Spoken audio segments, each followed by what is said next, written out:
Shalom, meus amigos. Sigamos na noite de hoje com o estudo da Parashat Shoftim, que é a porção semanal da Torá, que vamos ver no próximo Shabat. Vocês sabem que toda a Parashá da Torá é um manancial inesgotável de sabedoria. Eu decidi compartilhar com vocês fragmentos dessa sabedoria.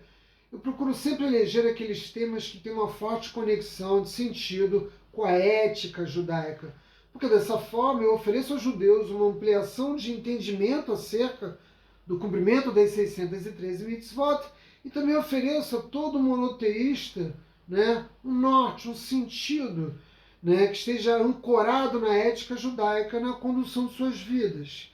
E em Devarim 17, nos passuquim de número 18, 19 e 20, existem duas obrigações na Torá que têm esse sentido, como nós logo vamos perceber. Está escrito na Torá, nesses passuquim, que todo rei judeu tinha a obrigação de escrever um Sefer Torá. Mas havia uma obrigação adicional. Além de escrever o Sefer Torá, ou seja, ele teria que conhecer necessariamente muito bem toda a Torá, ele tinha a obrigação de manter esse Sefer Torá consigo o tempo todo, para onde quer que ele fosse.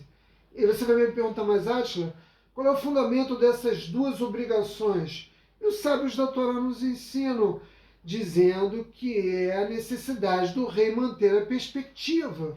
Mas, afinal de contas, o que significa manter a perspectiva? Ora, manter a perspectiva é garantir que o rei se lembre sempre de onde vem o seu poder. Ou seja, que ele não ache que ele é a fonte do poder, mas que ele se lembre sempre que o centro do poder decorre do mestre do universo. E dessa forma não cometer o erro de achar que ele está no controle dos acontecimentos. Hashem é o centro do poder e é ele que controla os acontecimentos. E o rei que escreveu o Sefer Torá e que mantém o Sefer Torá consigo, ele tem sempre a oportunidade de manter muito claro em sua mente essas duas perspectivas. De modo que, para o judaísmo, não há nada pior do que arrogância. Essa é a pior de todas as características. E se a arrogância é a pior de todas as características, não é difícil saber qual é a maior de todas as características, ou seja, qual é o traço de personalidade mais importante para o judaísmo. Você já sabe me responder. É a humildade. Nunca houve nenhum homem como Moshe. E quando a Torá fala de Moshe, quando a Torá louva Moshe, o que ela diz a respeito de Moshe? Como o homem mais humilde de todos. Não diz que foi o mais forte, o mais sábio, o mais rico, o mais humilde. O que a Torá está nos ensinando? Que para Hashem não existe qualidade mais preciosa que a humildade. E a humildade, de fato, é a forma mais genuína de carisma. A humildade protege o homem contra a embriaguez do poder, sobretudo se ele exerce uma função de liderança, e ao mesmo tempo fortalece aquele que tem, Porque na medida em que você tem a humildade, isso te conecta com o Criador, e você recebe o tempo todo a inspiração divina para tomar as decisões mais acertadas. Mas é preciso entender o que significa humildade, e existem muitas definições que existem consolidadas no senso comum. Mas o que eu quero oferecer a vocês hoje é a compreensão acerca do significado da humildade numa perspectiva judaica, porque a maioria das pessoas, quando pensam em humildade, pensam numa pessoa simplória, numa pessoa que não tem autoestima, que desvaloriza a si mesmo, em alguns casos chega até a denegrir a si mesmo.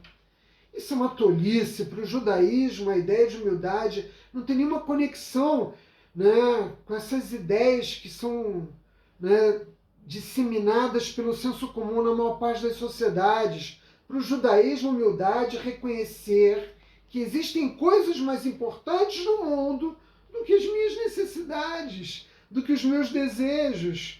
Dito de uma outra forma, é ser capaz de lutar contra o egoísmo, que é uma característica humana tão forte, porque desde a infância nós desenvolvemos essa perspectiva de sempre agir orientado pelos nossos desejos, pelos nossos interesses.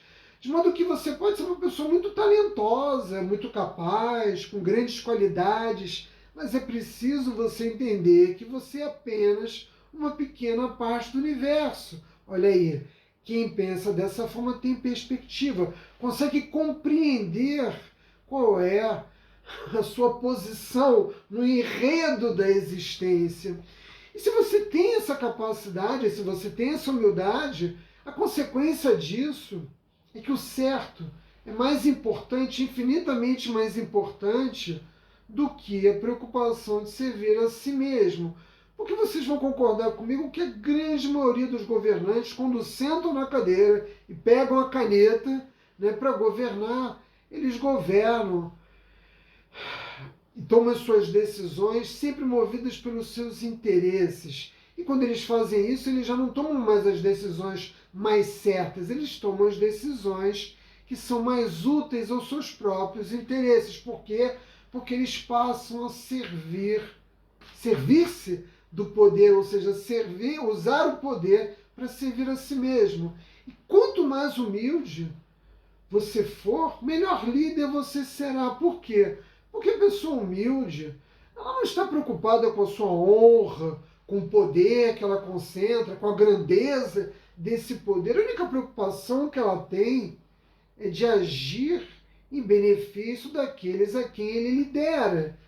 E é curioso perceber que, para a lei judaica, para o judaísmo, os membros do povo não são servos do rei, porque essa é uma outra ideia que se consolidou, né, no imaginário social das sociedades, né, de que o rei tem abaixo dele uma legião de servos. O judaísmo não aceita essa ideia, de modo que para o judaísmo, o povo não é constituído de servos do rei, mas é o contrário. O rei é que de fato deve servir ao povo, e por isso mesmo ele é o servo do povo. Quem foi o primeiro rei de Israel? Shaul. Shaul não queria exercer a função de rei, ele acabaria, né, aceitando essa missão contra a sua vontade. Aliás, Moshe também não queria aceitar a missão de voltar ao Egito para libertar o povo judeu.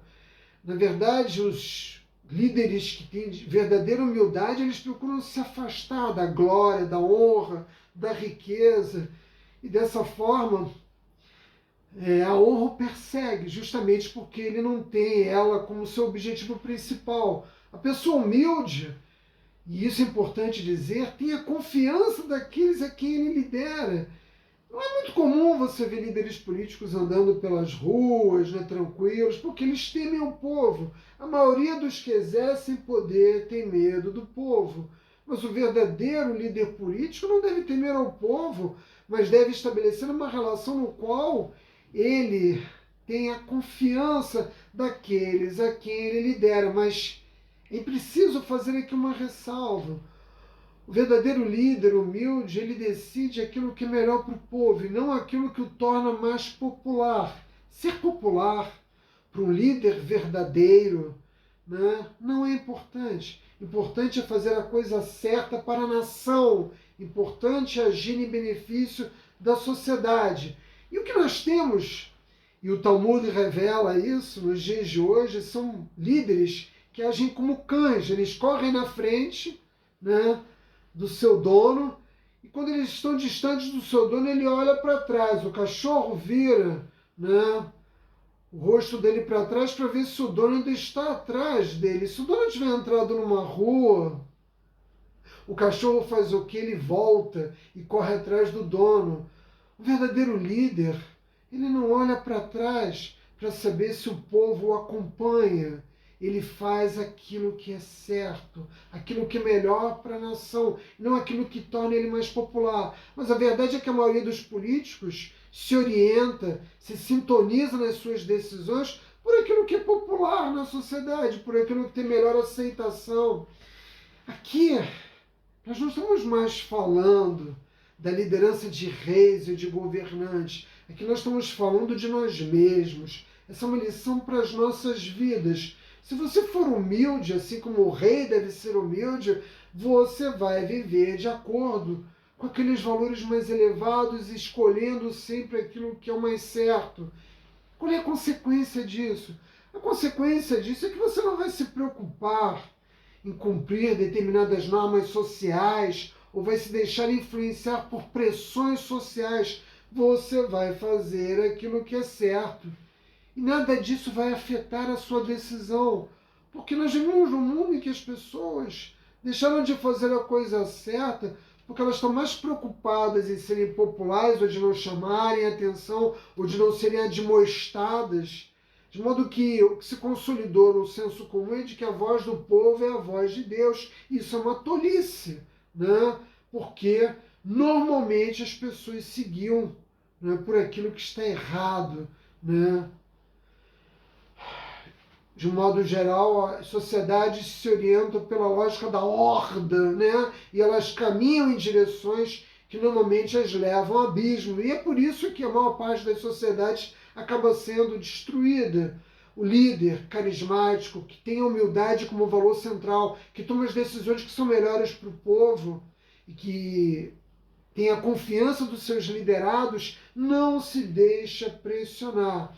Meus amigos, a arrogância é um caminho muito rápido para a mediocridade, mas a humildade, ao contrário disso, é o caminho da grandeza.